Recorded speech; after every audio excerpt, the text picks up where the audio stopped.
요즘은 연로로 사는 사람들이 많습니다. 취업하면 바로 해외 여행을 떠납니다. 요즘 같은 세상은 돈을 모아 집 한 채 사기도 어렵고 인생은 한 번뿐이고 늙으면 놀기도 어려우니 지금 이 순간을 즐겨야 한다는 겁니다.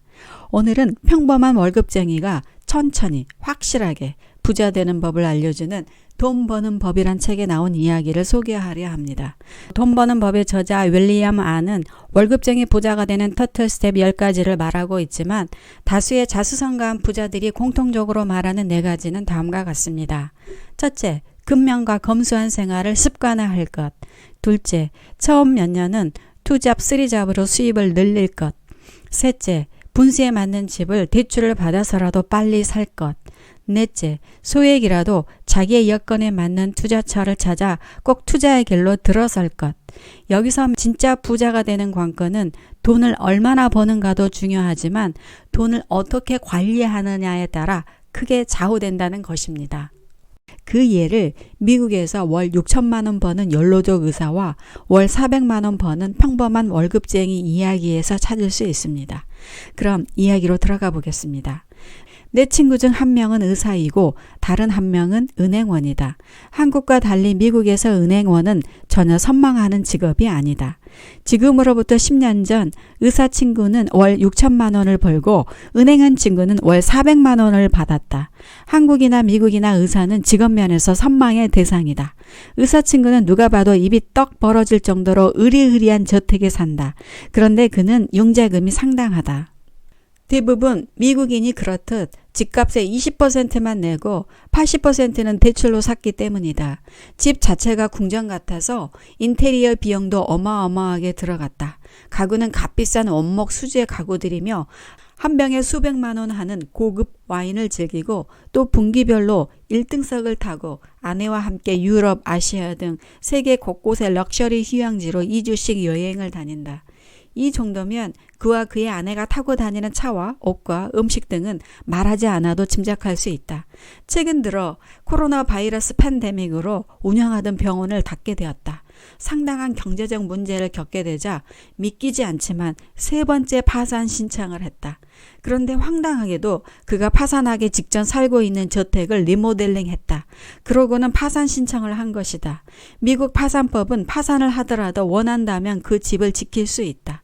나는 이런 식의 파산 신청을 하면 리모델링한 건축업자는 공사 비용을 받지 못할 것이 아니냐고 묻자 자신은 지금 돈이 없으니 줄 수 없다고 대답했다. 그의 대답이 너무나 황당했다. 반면 은행원 친구는 성실하다. 카페에서 커피 한 잔 사 먹는 것을 아까워한다. 그와 만날 때 우리는 절대 스타벅스 같은 비싼 커피를 마시지 않는다. 우리는 한 잔에 1,000원 정도 하는 맥도날드 커피를 마신다. 우리는 재무 설계사가 같은 사람이란 인연으로 알게 되었다. 그러다가 그가 빚이 없는 집에 살고 있다는 사실을 알게 됐다. 그가 사는 집은 시가 5억 원 정도이고 3억 원 정도 되는 집 한 채가 더 있어서 매달 120만 원 넘는 월세를 받는다. 그는 10년 더 넘게 보이는 중고차를 타고 호화찬란한 휴가도 즐기지 않는다. 대신 그는 퇴직연금 펀드에 상당한 금액을 갖고 있다. 그는 미국에서 연봉 7천만 원 정도 버는 전형적인 중산층이다. 아내는 아이 돌보는 파트타임 일을 가끔 나간다. 아내가 벌어오는 돈은 모두 집 대출금을 갚는 데 보탰다고 한다. 은행원은 월급을 받으면 50% 이상 재무 설계사에게 맡겨 투자하고 매달 한 번도 빠지지 않고 적립식 펀드에 투자한다. 복리 형태로 불어난 그 펀드는 상당한 금액이 되어 곧 은퇴해도 괜찮은 수준이 되었다고 한다. 나는 묻고 싶다. 누가 진짜 부자인지, 월 6천만 원 벌던 의사 친구인지, 아니면 월 400만 원 버는 평범한 월급쟁이이자 원하면 언제든 은퇴할 수 있는 은행원 친구인지. 여러분의 생각은 어떤가요? 이것 외에도 돈 버는 법의 저자 윌리엄 안은 월급쟁이 부자가 되는 터틀 스텝 10가지를 말하고 있지만 다수의 자수성가한 부자들이 공통적으로 말하는 4가지는 다음과 같습니다. 첫째, 근면과 검소한 생활을 습관화할 것.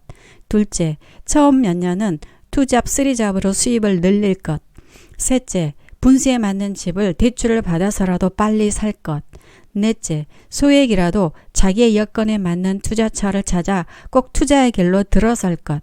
여기서 명심할 점은 진짜 부자가 되는 관건은 돈을 얼마나 버는가도 중요하지만 돈을 어떻게 관리하느냐에 따라 크게 좌우된다는 것입니다. 월급쟁이도 돈을 잘 관리하면 천천히 확실한 방법으로 진정한 부와 안락한 미래가 보장되는 삶으로 이끌 수 있습니다. 다른 사람이 열로 외치며 쾌락의 본능을 자극할 때 월 6천만 원 버는 연로적 의사의 최후를 기억하시기 바랍니다.